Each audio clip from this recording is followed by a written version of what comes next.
আজকে হচ্ছে মাছের অন্য এক ধরনের রেসিপি। তার জন্য মাছের পিসগুলোকে একদম ছোট ছোট করে কাটা আছে, আর এটাকে এখন ভাজা হচ্ছে। এই যে ছোট ছোট পিস করে মাছের টুকরোগুলোকে করা, আর এই মাছগুলোকে ভেজে এখন তুলে রাখা হচ্ছে।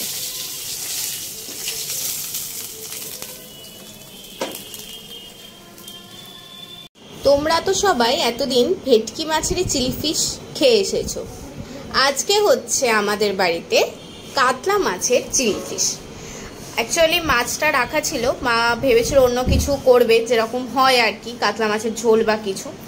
তো আমি বললাম যে একটুখানি অন্যরকম কিছু করো, তাই মাছগুলোকে ভেজে এই চিলি ফিশ করা হচ্ছে। কাতলা মাছের যে পিসগুলো ছিল সেগুলোকে একদম ছোট ছোট করে পিস করে নিয়েছে মা, আর এরকম করে ভেজে রেখে দিয়েছে। আর এদিকে গ্রেভিটার জন্য পেঁয়াজ কুচি, টমেটো আর ক্যাপসিকাম এগুলোকে বক্স বক্স করে কুচি করে রেখে দিয়েছে, যেরকম আর কি চিলি চিকেন, চিলি পনির, যেরকম চিলি আইটেমে হয়ে থাকে। এদিকে রসুন, টমেটো, পেঁয়াজ আর আদা এই দিকটা করে রেখে দিয়েছে, মানে এটা পেস্ট করার জন্য এই সাইডে রেখে দিয়েছে। এবার চলো এই চিলি ফিশটা বানানো যাক। এখানে আগেই মা পেস্ট করে নিচ্ছে, তার জন্য কিছুটা পেঁয়াজ কুচি, এই আদা কুচি, টমেটো আর রসুন আর কয়েকটা শুকনো লঙ্কা, দুটো মতো শুকনো লঙ্কা দিয়ে দেওয়া হয়েছে। আমার এই শুকনো লঙ্কার ঝালটা খুব ভালো লাগে, তাই জন্যই এটা দিয়ে দিল। এবার ওটা পেস্ট করতে চলে যাচ্ছে। এবার এদিকে গ্যাসে কড়াইটা চাপিয়ে কিছুটা সাদা তেল দিয়ে দিয়েছে, আর এদিকে এই পেস্টটাও হয়ে গেছে। এবার একে একে পেঁয়াজগুলো এর মধ্যে দিয়ে দিচ্ছে।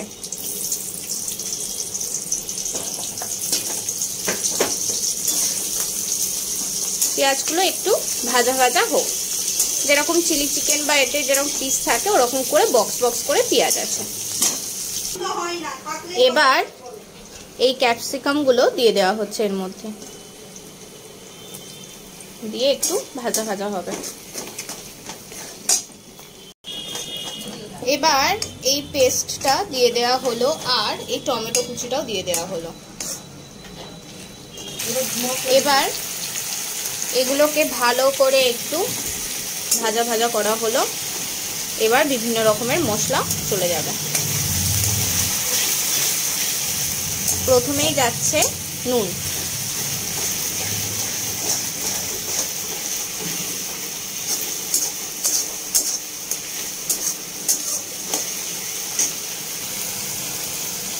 আর একটুখানি হলুদ গুঁড়ো, আর যাচ্ছে সোয়া সস, যেটা এই চিলির কোনো আইটেমে তো মেন জিনিস, মেন উপকরণ বলা যেতে পারে, যার জন্যই এই কালারটা আসে। ব্যাস কি সুন্দর একটা কালার চলে এলো।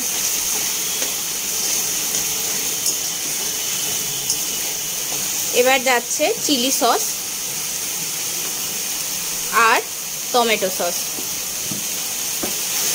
এই রকম আইটেমে এই সসগুলোই কিন্তু মেন জিনিস। এই সসগুলো না দিলে কিন্তু ঠিক টেস্টটা আসে না, দোকানের মতো ঠিক ব্যাপারটা আসে না আর কি। ব্যাস এবার ভালো করে এটাকে কষাই ততক্ষণ। এবার চলে যাচ্ছে কয়েকটা লঙ্কা কুচো, একটু বেশ ঝাল ঝাল খেতে হবে। চিলি ফিশ বা মানে চিলির আইটেম ঝাল ঝাল না খেতে হলে হয় নাকি। আর চলে যাচ্ছে চিনি স্বাদ মতো। ব্যাস মশলাপাতি তো গেল। এবার ভালো করে এটাকে কষাতে হবে, একটু করে কষাতে হবে আর একটু করে জল দিতে হবে, তাহলে এটা ভালো করে কষবে। এবার এর মধ্যে চলে যাচ্ছে এই চিলি আইটেমগুলোর আর একটা মেন উপকরণ, সেটা হচ্ছে এই অ্যারারুট দেওয়া জল। এটাতে এই গ্রেভিটা একটা ব্যাপার আসে, এই গ্রেভিটার মধ্যে একটু গাঢ় গাঢ় হয়, যার জন্য এই অ্যারারুট দেওয়া জলটা দেওয়া হলো। ব্যাস, এবার এর মধ্যে দেওয়া হচ্ছে এই ভেজে রাখা মাছের টুকরোগুলো। তোমরা চাইলে এই মাছগুলোকে আরটা কিছু কোটিং করে ভেজে সেটাও করতে পারো, বাট আমরা মানে বাড়িতে খাবো তো অতটাও আর কি কোটিং করিনি, জাস্ট মাছগুলোকে ভেজে এর মধ্যে দিয়ে দেওয়া হলো।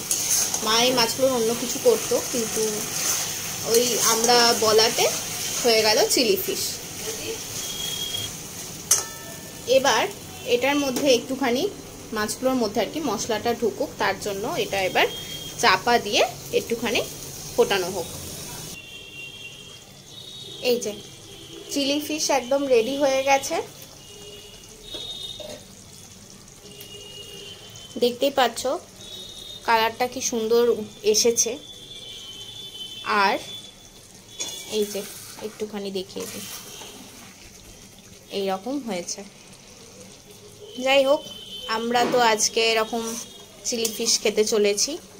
তোমরাও এরকম করে চিলি ফিশ বাড়িতে বানিয়ে দেখতে পারো, একদম সহজ উপায়, কোনো রকম খাটনি ছাড়া একদম সহজ পদ্ধতিতে তোমাদেরকে চিলি ফিশটা রেসিপিটা দেখানো হলো। তোমরাও এরকম করে বাড়িতে বানিয়ে দেখতে পারো। মাছ যদি একঘেয়েমি লাগে খেতে, এরকম করে বানিয়ে খেও, দেখবে ভালো লাগছে। চলো টাটা, বাই বাই।